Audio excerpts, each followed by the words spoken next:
opportunity we've had to do this since we all met back in Osaka. And so the opportunity for us to come here at a pivotal time for the world's largest economies to be focusing on the road ahead.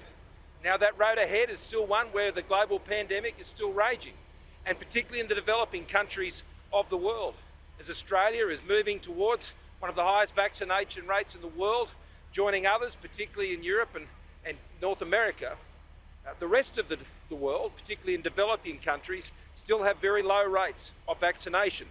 Now Australia, we're doing our bit as part of that, particularly in our own region, particularly in the Pacific Island Forum and our family there, but as well as out throughout Southeast Asia, which was an opportunity I had just recently through the East Asia Summit to reinforce the 60 million doses that we'll be getting out around as part of our initiatives through the Quad throughout the region.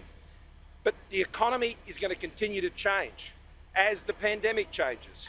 The economic response has been very clear, and our economies are now starting to emerge, and indeed the Australian economy as well, particularly this quarter. With the scenes in Melbourne as people rushing back to retail shops in Melbourne, it's just another sign that the national plan is opening up our economy as our vaccination rates rise and Australians start reclaiming the things that COVID has taken from them. But around the world, that remains a very big challenge, and I know that will be a key focus of our discussions here in Italy, in Rome, over the next couple of days. In addition to that, there's also the build-up to Glasgow, and of course those issues will be discussed here. And Australia's commitment for net zero by 2050, as you all know, is a significant commitment from Australia, and I'm looking forward to updating other leaders on our plans and programs, particularly on our keenness to work with other countries on those technology breakthroughs that, frankly, when you're talking about hitting net zero emissions, it's the same sort of challenge the world faced when you're looking for a vaccine to end a pandemic. It's only through those solutions that all around the world will ultimately address this very big challenge. But there are many other issues as well. When we were in Osaka, we had the Osaka Declaration. That followed the Christchurch massacre. And that was about bringing the world together to put the pressure on the big digital platforms to ensure that they were not being used as a weapon by terrorists. But we know these risks exist beyond the threats of terrorism.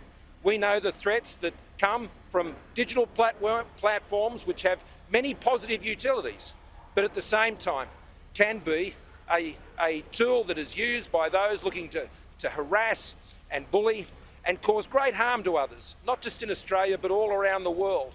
We can't have a digital world that plays by different rules to the real world. And that is really our challenge as countries, to set out really what our expectations are of digital platforms to ensure that they are providing a safe environment for those who are using them to engage, to enjoy the many benefits of those platforms, whether it's our children, or particularly women who can be the subject of harassment and abuse on these platforms. It's not good enough for them to operate on different rules.